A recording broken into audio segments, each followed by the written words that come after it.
Previously in Eureka. Grâce à la participation de notre chère dopamine, déjà libérée en anticipation du moment agréable, et qui, durant la fête, sous l'effet de synergie de la musique, des interactions sociales, des saveurs culinaires et autres liquides à consommer avec modération, va inonder nos circuits neuronaux, amplifiant donc la sensation de plaisir. Dans l'épisode précédent, nous parlions des effets de la fête sur notre cerveau et les fêtes, voilà, nous y sommes. Mais comment pourrions-nous finir l'année sans parler justement des effets des boissons enivrantes qui accompagneront nos repas festifs? Et oui, je parle de l'alcool. Un petit punch aux Antilles, un rhum arrangé à la Réunion ou une Inao en Polynésie, chez nous, l'alcool est quasi indissociable de nos moments festifs et fait finalement partie intégrante de nos patrimoines culturels. Il se revendique, se défend et alimente de nombreux débats passionnés pour savoir qui peut se vanter d'en produire le meilleur. Et cela est valable tant pour le rhum et la bière locale que pour les produits du terroir français, tels le vin et bien sûr le champagne que vous aimez tant, Popinadi Club. Vous le savez déjà, l'alcool est absolument à consommer avec modération. Mais savez-vous pourquoi il a le pouvoir de nous faire passer de la fête endiablée au lendemain compliqué? Bienvenue dans Eureka, le podcast qui fait vibrer vos neurones et éveille vos synapses. Je suis Dr Eka, neuropsychologue et désormais votre dealeuse de dopamine, prête à booster votre curiosité. Comme à chaque épisode, je vous emmène dans la magie de votre organe du savoir pour répondre aux interrogations que vous aviez ou pas et vous faire penser Eureka, ou plutôt Neureka.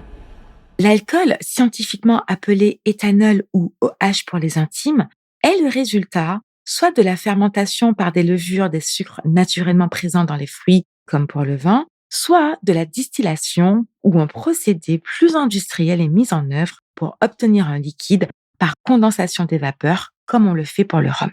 Selon la légende, la boisson alcoolisée, et donc l'ivresse, aurait été découverte par hasard suite à la fermentation spontanée de certains fruits, mais se serait produite de manière plus intentionnelle par les hommes depuis la période du néolithique, soit 9000 ans avant notre ère, avec le vin de miel, a.k.a.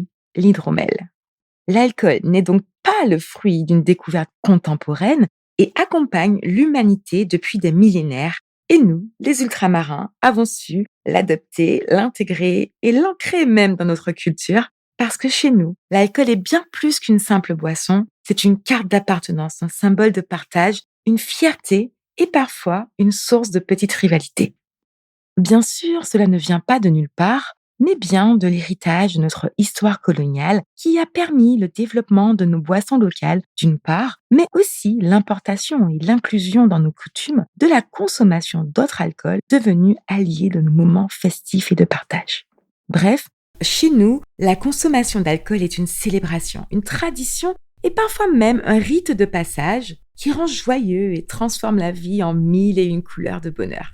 Mais pourquoi? Lorsque l'on ingère de l'alcool, au moment même où il rentre en contact avec nos lèvres, l'alcool se faufile dans notre sang.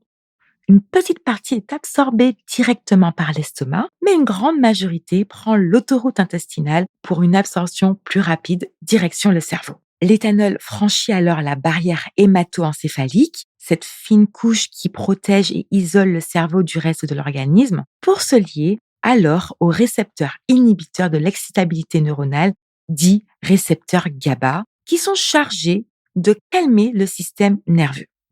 Résultat, en 5 minutes, les premiers effets se font ressentir. Nos neurones ralentissent leur échange, ce qui provoque une certaine sensation de détente, de lâcher prise et bientôt d'euphorie. C'est d'ailleurs pourquoi on considère l'alcool comme une substance psychoactive, puisqu'elle agit directement sur le fonctionnement cérébral dès son absorption. Mais alors, pourquoi pour certains, la consommation d'alcool les rend euphoriques et les autres seront plutôt endormis? Eh bien, tout dépend de la manière dont votre cerveau gère les récepteurs GABA, c'est-à-dire à quel point leur activation a un impact sur votre fonctionnement cérébral. En effet, si vos récepteurs GABA prennent généralement le dessus sur votre activité cérébrale, alors lorsqu'ils seront stimulés par une molécule d'alcool qui va s'agripper à eux à la place du neurotransmetteur normalement prévu, c'est-à-dire l'acide gamma-aminobutyrique, on va juste dire GABA, alors c'est le mode hibernation qui s'activera. Vous devenez détendu, calme, posé, voire somnolent, et alors que la fête bat son plein, vous commencez à discrètement chercher un endroit où faire une pause tête.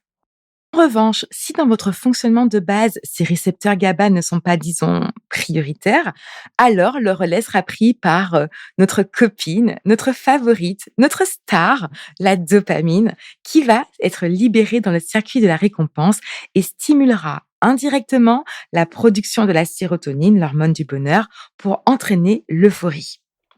Vous vous sentez alors drôle, invincible, vous avez envie de crier « Wouh !»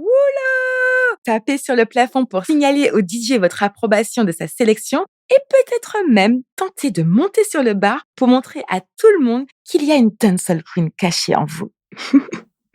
Toute cette euphorie, souvent partagée en groupe, génère une forme de liesse qui renforce cette nette sensation de plaisir et de bonne humeur qui va inciter la consommation répétée de cet alcool au point de se resservir le verre de trop.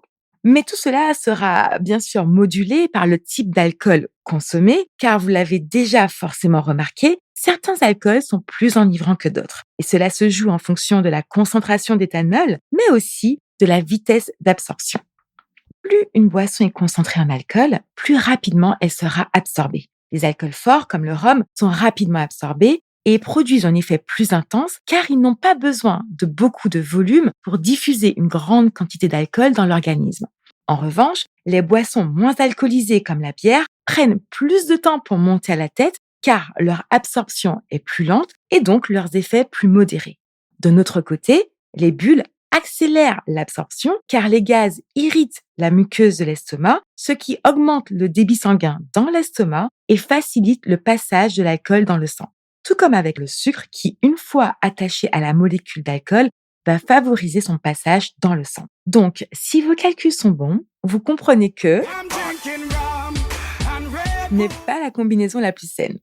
Bien sûr, notre métabolisme joue aussi un rôle. Selon le poids, le sexe et même l'état de notre foie, l'alcool agira différemment. Il existe donc chez certains des prédispositions pour mieux tenir l'alcool que d'autres et donc mieux gérer les effets négatifs aussi. Car certes, l'alcool peut être euphorisant ou à l'inverse sédatif, mais l'alcool met aussi la pagaille dans notre cortex préfrontal, cette zone responsable de la prise de décision, du contrôle des impulsions et du jugement. Plus vous buvez, plus le cortex préfrontal est désactivé, plus vos comportements sont désinhibés. Vous perdez alors vos filtres sociaux et vos limites personnelles deviennent plus floues. Vos réactions deviennent plus impulsives, vos mots plus tranchants et vos décisions parfois regrettables.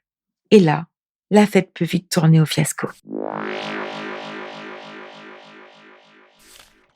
La consommation d'alcool peut donc donner l'impression de passer un super moment, mais le lendemain, quand la fête est finie et que votre cortex frontal reprend de ses fonctions, vous vous réveillez parfois avec le cœur battant, l'esprit tourmenté, en proie à la culpabilité, à la mélancolie, alors que dans les faits, vous n'avez pas souvenir d'avoir fait quelque chose de si reprochable. Enfin, disons, pas trop reprochable. Eh bien, rassurez-vous, ceci est un phénomène courant et normal qu'on surnomme désormais le anxiety, l'anxiété du hangover, du lendemain de cuite. Et c'est quoi? Eh bien, quand l'alcool descend enfin, après un sommeil parfois peu réparateur, votre cerveau se retrouve en mode déprime chimique. Plus de stimulation, donc plus de dopamine, plus de GABA, c'est la redescente de l'activité neuronale et il ne reste plus que le cortisol, l'hormone du stress pour prendre le relais. Ce qui explique cette sensation d'angoisse et de morosité. Et si ce n'est pas ça, c'est pire. C'est le vide total, le blackout. Plus aucun souvenir, c'est le trou noir. Et vous vous demandez certainement comment vous avez fait pour tout oublier. Eh bien, l'alcool, consommé en grande quantité, perturbe le fonctionnement de l'hippocampe, la structure cérébrale responsable de la mémoire, ce qui interrompt le processus de consolidation des souvenirs. Vous vivez l'instant présent, mais votre cerveau, lui, est incapable de l'enregistrer. Ce n'est donc pas une perte de conscience ou de mémoire, mais une incapacité à former de nouveaux souvenirs durant la période d'ingestion de l'alcool. C'est comme si vous aviez tenté de sauvegarder une vidéo sur un disque dur débranché. Ajoutez à cela un manque de sommeil et une déshydratation et vous obtenez un réveil en demi-teinte. Alors, un seul remède à tout cela, de l'eau et du repos et peut-être une bonne résolution que cette fois-ci c'était la dernière. Parce que soigner le mal par le mal n'est pas une solution, même si c'est le carnaval. Et oui, les copains, ceci est dirigé directement vers vous, car la consommation démesurée et incontrôlée d'alcool n'est jamais une bonne idée. Oui, je sais, je viens un peu casser l'ambiance, mais il faut le dire, l'alcool étant une substance psychoactive, il suit les mêmes processus que la consommation de drogue. Oui, les mêmes. Comme on l'a dit, l'alcool stimule intensément le système de récompense, inondant le cerveau de dopamine. Avec le temps, le cerveau s'habitue à ces vagues de plaisir qu'on peut qualifier d'artificielles, qu'elles ne sont pas naturellement produites par l'organisme, mais bien induites par l'ingestion d'un élément externe. Mais lui, le cerveau, cette distinction, il ne la fera pas forcément et en redemandera encore et encore, car quoi de mieux que le plaisir? Les circuits de récompense deviendront alors dépendants de l'alcool, comme ils deviennent dépendants de la cocaïne et en attendront pour fonctionner correctement. Résultat, c'est l'état de manque. Et sans cette dose d'alcool, même aussi modérée soit-elle, vous vous sentez mal, anxieux, voire déprimé. Mais boire plus d'alcool ne vous rendra pas plus heureux. Au contraire, si quelques verres peuvent donner l'impression de flotter sur un nuage de bonne humeur, sur le long terme, l'alcool peut transformer ce nuage en une véritable tempête émotionnelle, car il perturbe durablement la chimie cérébrale, en particulier les niveaux de sérotonine et de dopamine.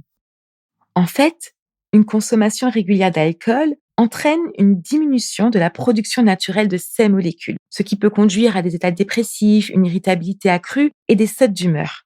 À force, le cerveau devient comme un orchestre désaccordé dans lequel le sentiment de bien-être devient difficile à retrouver. C'est pourquoi certaines personnes sombrent dans un cercle vicieux, buvant pour échapper à une tristesse que la consommation régulière d'alcool a elle-même contribué à créer.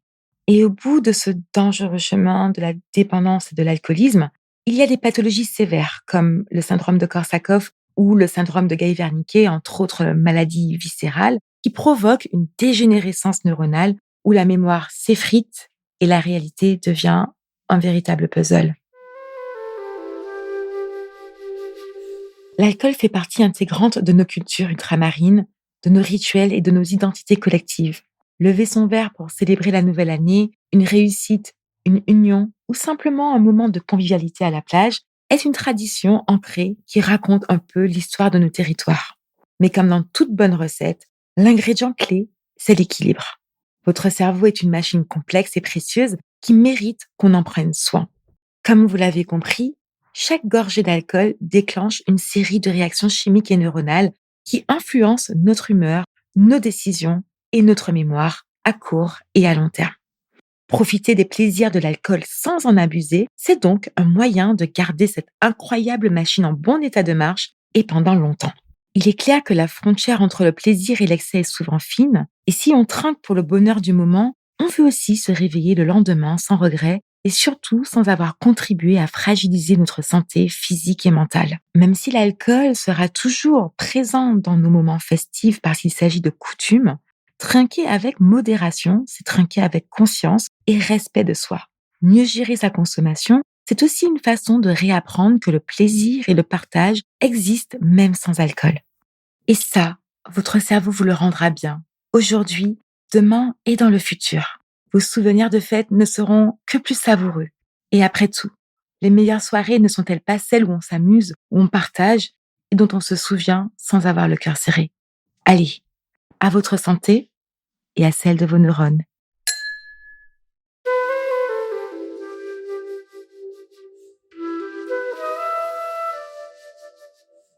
Voilà, c'est l'heure de se déconnecter. Merci en Shai d'avoir été des nôtres. Si vous avez aimé cet épisode, si cet épisode vous a autant intrigué que fasciné, exprimez-vous en commentaire.